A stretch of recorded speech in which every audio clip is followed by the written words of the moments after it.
नमस्कार, news foundation देख रहे हैं आप। मैं हूं आपके साथ धीरज सिंह। आगामी लोकसभा चुनाव को लेकर बीजेपी के केंद्रीय चुनाव समिति की दूसरी बैठक आज दिल्ली में होनी है। बता दें कि इस बैठक में बिहार को लेकर भी चर्चा की जानी है। आज की बैठक में बिहार की जो 40 लोकसभा सीट है उसमें से बीजेपी जिन जिन सीटों पर अपने प्रत्याशी उतारेगी, उन सीटों पर किस प्रकार के उम्मीदवार हो उस पर फाइनल मुहर लगाई जाएगी। बता दें कि सूत्रों के मुताबिक बीजेपी इस बार भी बिहार में 17 लोकसभा सीट पर अपने प्रत्याशी को उतारने जा रही है। बता दें कि 2019 का जब लोकसभा चुनाव हुआ था तब एनडीए में मात्र 3 दल ही शामिल थे, जिसमें मुख्य रूप से बीजेपी, जनता दल यूनाइटेड और लोक जनशक्ति पार्टी शामिल थी। उस दौरान बीजेपी और जेडीयू ने 17 सीटों पर चुनाव लड़ा था। वहीं रामविलास पासवान की जो पार्टी थी, लोक जनशक्ति पार्टी, उन्होंने 6 सीट पर अपने प्रत्याशी उतारे थे।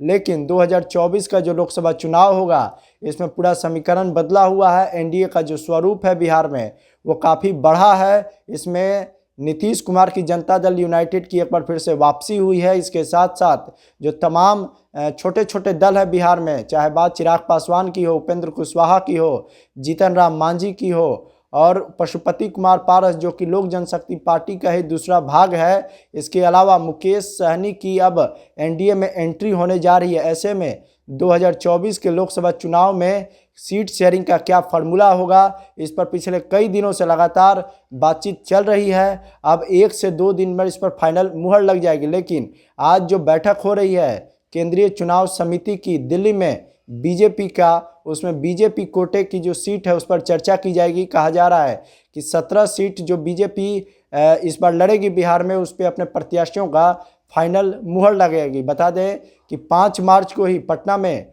बीजेपी के प्रदेश चुनाव समिति की बैठक हुई थी। उसमें बीजेपी कोटे की जो सीट है उसमें प्रत्येक सीट पर 3-3 उम्मीदवारों के नाम प्रदेश की ओर से भेजा गया था। उस तमाम उम्मीदवारों को लेकर 7 मार्च को दिल्ली में गृह मंत्री अमित शाह और जेपी नड्डा के साथ बिहार कोर कमेटी की जब बैठक हुई, उन तमाम उम्मीदवारों पर चर्चा किया गया। और उसके बाद आज 11 मार्च को जो तमाम उम्मीदवार हैं, जो तमाम सीटें हैं 17 बीजेपी कोटे की, उन सीटों पर बीजेपी के फाइनल उम्मीदवार तय किए जाएंगे। बता दें कि आज ही मुख्यमंत्री नीतीश कुमार भी लंदन से दिल्ली वापसी कर रहे हैं।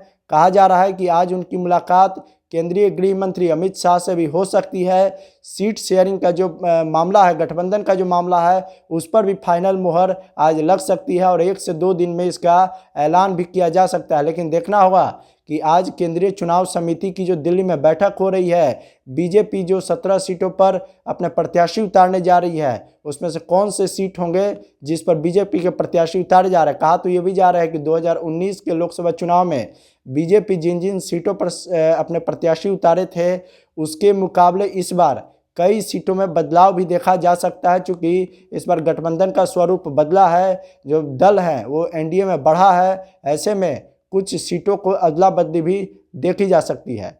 दिल्ली से न्यूज़ फाउंडेशन के लिए मैं धीरज सिंह।